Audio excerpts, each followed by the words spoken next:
ایک بھائی نے کویسچن کیا تھا کہ اکثر لوگ اپنے سر پر یا اپنے بیوی بچوں کے سر کی قسم کھاتے ہیں اپنے سر پہ ہاتھ رکھ کے اپنے سر کی قسم کھا لیتے ہیں یا ان کی کھا لیتے ہیں، تو کیا یہ شرک ہے؟ نہیں، یہ شرک نہیں ہے، بلکہ عربوں کے اندر غیر اللہ کی قسم کھانا بھی معروف ہے۔ عزت کی قسم، تمہاری عمر کی قسم، اس طریقے سے وہ الفاظ استعمال کرتے رہے ہیں، اور خود نبی کریم صلی اللہ علیہ وسلم کے سامنے ایسے لفظ استعمال ہوئے ہیں، لیکن آپ نے اس کو شرک وغیرہ قرار نہیں دیا، ورنہ آپ اس پر توبہ کرواتے۔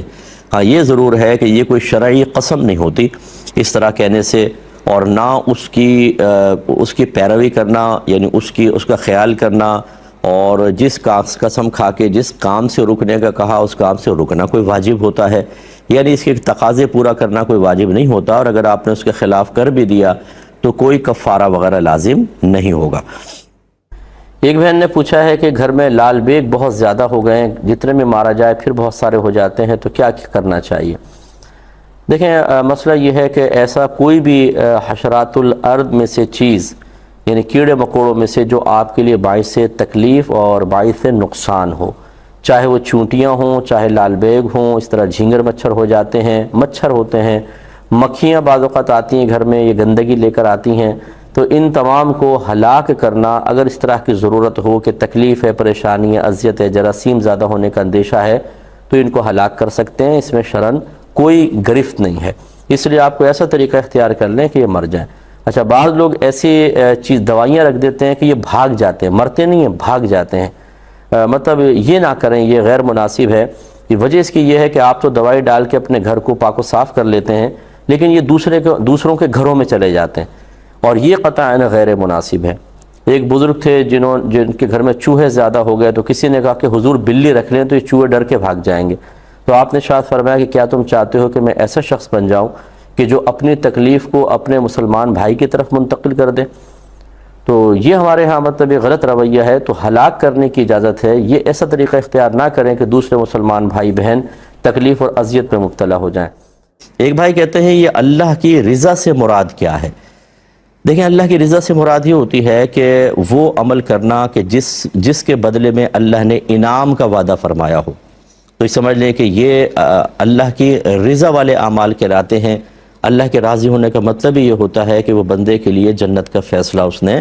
فرما دیا ہو، تو ہم اس رضا الہی کو حاصل کرتے ہیں۔ اب چونکہ یہ مخفی ہوتی ہے، ہمیں تو ظاہر نہیں ہوتا کہ اللہ ہم سے راضی ہو گیا کہ نہیں ہو گیا، تو پھر جو اعمال اس کو راضی کرتے ہیں، جس کے بدلے میں وہ جنت عطا فرماتا ہے، ان اعمال پر استقامت حاصل کرنی ہوتی ہے، اور جو اس کی رضا کے خلاف ہوتے ہیں کہ جس سے اللہ ناراض ہو جائے، میں جہنم میں ڈال دے، ان کو چھوڑنا ہوتا ہے۔ اس کے بعد حسن ظن ہوتا ہے کہ اللہ تعالی ہم سے راضی ہو جائے گا، اور جب راضی ہوگا تو وہ راضی ہونے کا مطلب ہی یہ ہے کہ بندے کے لیے جنت کا فیصلہ فرمانا۔ اور یہ یاد رکھیے کہ استقامت سے نیک عمل کرنے ہوں گے، گناہ سے انسان بچے، اچھی صحبت اختیار کرے، تو حسن ظن رکھے۔ اللہ تعالیٰ خود فرماتا ہے، حدیث قدسی، بلکہ سرکار نے ایک تو حدیث سرکار نے بیان فرمائی، سرکار نے فرمایا وفات سے 3 دن پہلے کہ اللہ تبارک و تعالیٰ سے ہمیشہ اچھا گمان رکھو۔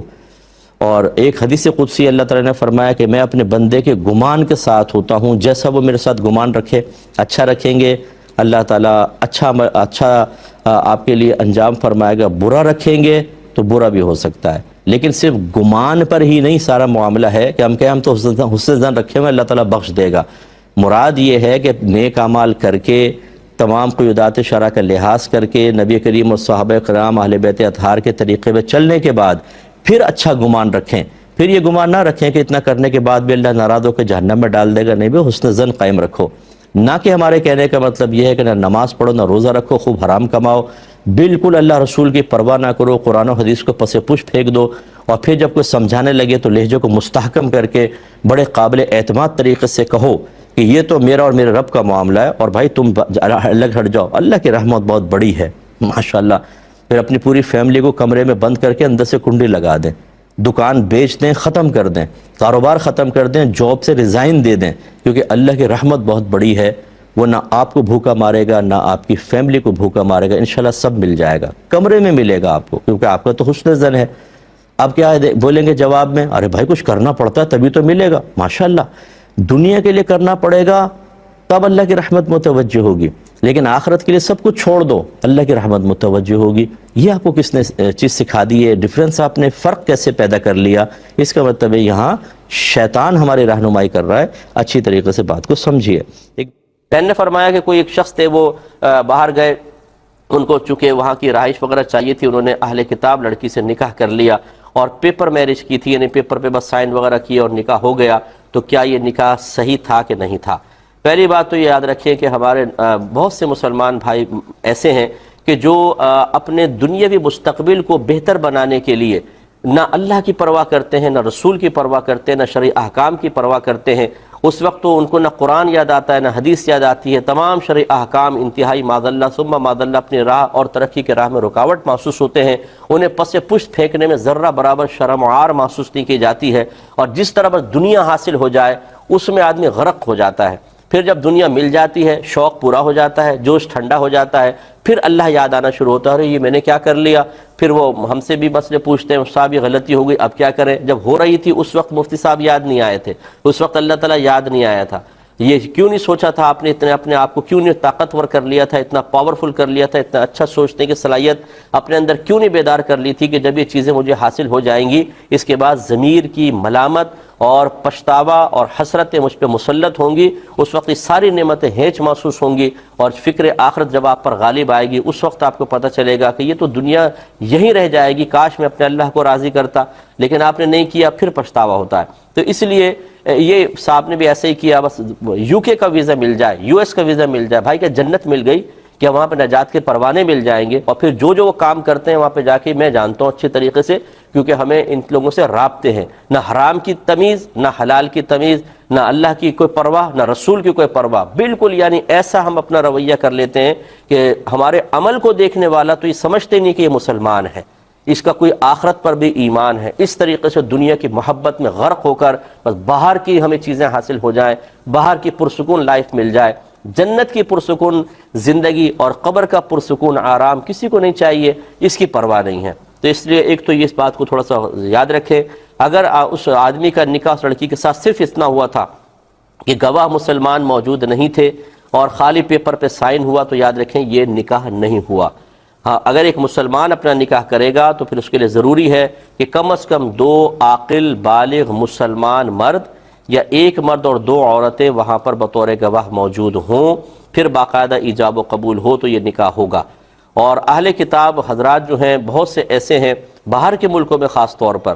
آپ پوچھ لیجئے کہ یو کے اندر جو چرچ ہیں وہ مسجدوں میں کیوں تبدیل ہو رہے ہیں، وہاں پہ لوگ آتے ہی نہیں ہیں چرچوں کے اندر، چرچ ویران ہوتے چلے جا رہے ہیں۔ اس کا مطلب ہے کہ لوگوں کا جو کرسچنز وہاں کے حضرات ہیں جو اپنے آپ کو کہتے ہیں، ان کا مذہب سے رشتہ بہت ہی کمزور ہو چکا ہے۔ جب کمزور ہو چکا ہے تو اللہ تعالیٰ کے بارے میں جو اہل کتاب کا اصل تصور تھا وہ تصور بھی کمزور ہو چکا ہے، تو بہت سے تو ایسے ہیں جو اہل کتاب ہے ہی نہیں۔ تو ایک بات تو یہ کہ اگر وہ لڑکی اصل اہل کتاب نہیں ہے، اللہ تعالیٰ کے بارے میں صحیح تصور ہی نہیں ہے، کیونکہ بعض تو خدا کے وجود کے منکر ہیں، تو پھر یہ تو نکاح ہوا ہی نہیں، اور گواہ نہیں تھے تو پھر نہیں ہوا۔ اور اگر بالفرض ہو بھی گیا تھا تو آپ نے خود آگے بیان فرمایا کہ اس نے 3 طلاقیں بیوی کے سامنے اس کو دے دی، کہ میں قرآن پہ ہاتھ رکھ کے غالباً کہا کہ میں اس کو طلاق دیتا ہوں، اور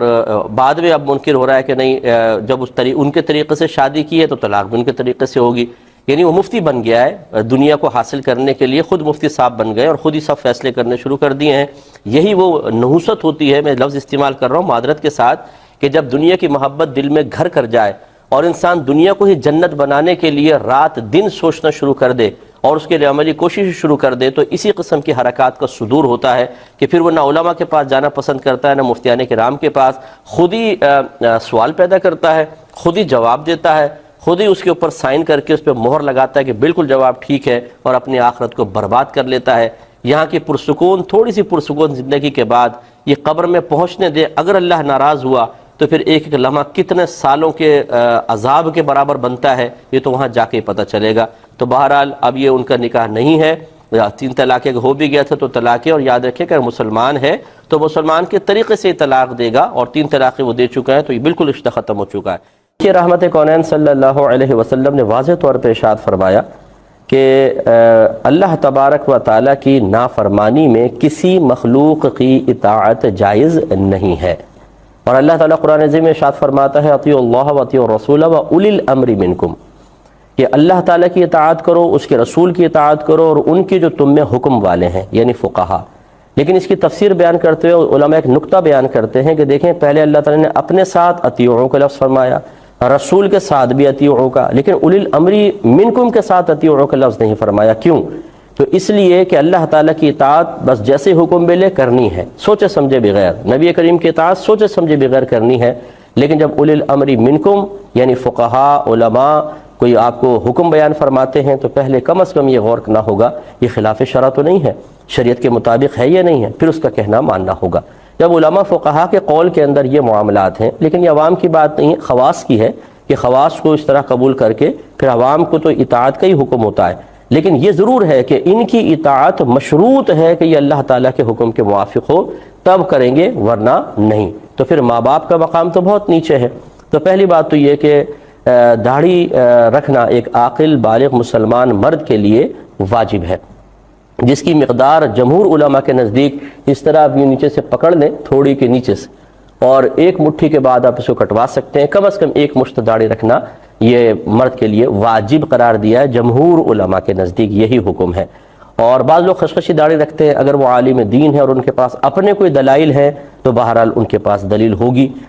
لیکن جو جمہور علماء ہیں وہ ایک مشت داڑھی کے ہی قائل ہیں، اور وہ عوام کے لیے بھی ایک مٹھی داڑھی کو واجب قرار دیتے ہیں۔ تو جب یہ واجب ہے، اور نبی کریم صلی اللہ علیہ وسلم کے اس فرمان کی وجہ سے کہ آپ نے ارشاد فرمایا داڑیاں بڑھاؤ، مونچھیں چھوٹی کرو، اور یہودیوں کی سے صورت مت بنو، تو جب اللہ کے نبی نے اتنی سختی کے ساتھ حکم دیا تو کم از کم اس سے وجوب ثابت ہوتا ہے۔ تو اس لیے داڑھی رکھنا جب واجب ہے تو پھر ماں باپ کی اطاعت اس کے سلسلے میں قبول نہیں کی جائے گی۔ اور پھر یہ شعائر اسلام میں سے ہے، اسلامی علامت ہے، اور زیادہ اس کا مقام مرتبہ ہے کہ سنت تو ہے، سنت واجبہ ہے، اور پھر اسلامی علامت بھی ہے، اس لیے داڑھی ضرور رکھی جائے اور اس میں والدین کی اطاعت نہیں کی جائے گی۔ لیکن والدین سے بدتمیزی نہ کریں، یہ نہیں کہ لڑائی جھگڑا کریں، انہیں کہیں کہ تم جہنم میں جاؤ گے، سختی کریں، ہرگز نہیں۔ ماں باپ کہیں خاموشی سے بات کو سنیں، لیکن کریں وہی جو اللہ تبارک و تعالیٰ اس کے رسول کا حکم ہے۔ یہ کہتی ہیں بہن فرماتی ہیں میں نے پورا رمضان کثرت سے یوں پڑھا استغفر اللہ استغفر اللہ استغفر اللہ، تو ایک صاحب وہی مفتی جیسے میں ابھی کہہ رہا تھا، وہ ریڈی میڈ مفتی صاحب آ گئے، یہ کہتی ہیں 4 لاکھ دفعہ تقریباً میں نے پڑھا، تو وہ کہتے ہیں تمہارا قبول نہیں ہو سکتا کیونکہ تم نے پورا نہیں پڑھا۔ لا حول ولا قوت الا باللہ۔ شاید وہ یہ کہنا چاہتا ہے بیچارہ جاہل اعظم کہ استغفر اللہ تعالی ربی من کل ذنب واتوب الیہ، یہ پورا پڑھنا چاہیے تھا، حالانکہ استغفر اللہ مکمل ایک جملہ ہے، اس کا ترجمہ یہ ہے کہ اے اللہ تعالیٰ میں تجھ سے اپنے گناہوں کی بخشش طلب کرتی ہوں۔ بتائیے پورا ہی تو ہے استغفار، باقی جتنے آپ الفاظ زیادہ کرنا چاہیں کر لیں۔ یہ کیا مطلب ہوا کہ استغفر اللہ کہا تو یہ مکمل نہیں ہے؟ کیوں مکمل نہیں ہے؟ ان سے پوچھیں کیا وجہ، کیوں مکمل نہیں ہے، اور کہاں لکھا ہے کہ مکمل نہیں ہے؟ معلوم کچھ ہوتا نہیں ہے۔ اور اسی طریقے سے ایک بہن جو 4 لاکھ دفعہ استغفار کر رہی ہیں، اس کے ذہن میں وسوسہ ڈالا، غلط مسئلہ بتا کر زمین و آسمان کے تمام فرشتوں کے لعنت کو اپنی طرف متوجہ کیا۔ تو بہن آپ فکر نہ کریں، فکر کرنے کی ضرورت اس کو ہے، انشاءاللہ مقبول بھی ہوگا، آپ کی گناہوں کی بخشش کا ذریعہ اور سبب بھی بنے گا۔ اس بیچارے کو توبہ کرنا چاہیے جو علم کی کمی کے ساتھ اس طرح کے جاہلانہ مشورے دے کر اپنی آخرت کی بربادی کا سامان کرتے ہیں۔ اسی لیے میں عرض کرتا ہوں، یہ دیکھیں میرا غصہ بالکل بجا ہے، ایک شخص نے اپنی بیوی کو 3 طلاقیں دیں، اس کی ماں ایک حافظ صاحب کے پاس پہنچ گئی، انہوں نے کہا کہ 60 مسکینوں کو کھانا کھلا دیں پھر تو آپ رکھ سکتے ہیں، سب ختم ہو جائیں گے، طلاقوں کا کفارہ ہو جائے گا۔ اس ساس نے 60 مسکینوں کو کھانا کھلا کے بہو کو لے آئیں اور گھر میں زنا سٹارٹ ہو گیا، کیونکہ حلالہ کے بغیر تو نہیں ہو سکتا۔ تو اس قسم کے جاہل لوگ ایسا مشورہ دے کر اور زنا کو حلال کر دیتے ہیں، ان کو تو کوڑے مارنے چاہیے۔ اگر عمر فاروق رضی اللہ تعالیٰ عنہ کی حکومت ہوتی نا تو آپ درہ لے کر بازار کے کنارے پہ کھڑے ہو جایا کرتے تھے اور فرماتے تھے جس کو تجارت کے مسائل نہیں آتے وہ ہمارے بازار کی قریب بھی نہ آئے، درہ ماروں گا اس کو۔ تو ایسا ہونا چاہیے۔ بہرحال آپ یہ نہیں سمجھے گا کہ میں کوئی ایسی حکومت قائم کرنے کے بارے میں کہہ رہا ہوں کہ لوگوں کو کوڑے مارے، لیکن بہرحال بھائی خدا کے واسطے جب مسئلے نہ معلوم ہو تو اس طرح نہ بتائیے، بہت غلط ہے۔ مایا کہ کسی نے کہا کہ یہ 6 کلمے جو ہے یہ قرآن یا حدیث میں نہیں ہیں، بلکہ یہ علماء کرام نے اس میں جو مضامین ہیں وہ مضامین چونکہ ہمارے عقائد سے تعلق رکھتے ہیں اور اعمال سے، اچھے اعمال سے تعلق رکھتے ہیں، اس لیے ان کو کلمات کو مرتب کر کے عوام میں عام کیا ہے۔ کیا یہ صحیح ہے؟ تو جی ہاں بالکل صحیح ہے، یہ بدعت حسنہ ہے۔ جو بھائی بدعت بدعت بدعت کہتے ہیں کہ جی یہ بدعت ہے وہ بدعت ہے، وہ 6 کلمے قرآن حدیث سے ثابت کر کے بتائیں، یا نبی کریم صلی اللہ علیہ وسلم کے دور میں ان 6 کلمات کا رواج ہو، بعض اوقات ہم جوش میں جذبے میں آ کر بہت ساری چیزیں اس طرح کی کہہ رہے ہوتے ہیں کہ وہ ہم ان کو ناجائز یا ممنوع کہہ رہے ہوتے ہیں، لیکن خود ان چیزوں کو اختیار بھی کیے ہوئے ہوتے ہیں۔ تو یہ 6 کلمے یقیناً ان کے مضامین قرآن میں بھی ہیں، حدیث میں بھی ہیں، لیکن بیانی ان الفاظ کے ساتھ یہ مجموعہ 6 کلمات کا یہ بعد میں علماء کرام نے مرتب کیا ہے تاکہ ہمارے بچے، ہماری عوام، وہ جو ہمارے عقائد ہیں ان کو اجمالی طور پر ان کلمات میں جان سکے، جو اچھے مشہور اور ضروری اعمال ہیں ان کا تذکرہ ان کلمات میں ہو، تاکہ جب یہ کلمات دہرائیں تو توجہ ان چیزوں کی طرف رہے۔ اس سے یہ بھی نتیجہ نکلا کہ علماء کرام نے 6 کلمات اس لیے نہیں مرتب کیے تھے کہ کچھ سمجھ میں آئے نہ آئے رٹے لگاؤ اور 6 کلمے یاد کر لو، بلکہ وہ تو اس لیے تھے کہ تاکہ یہ 6 کلمے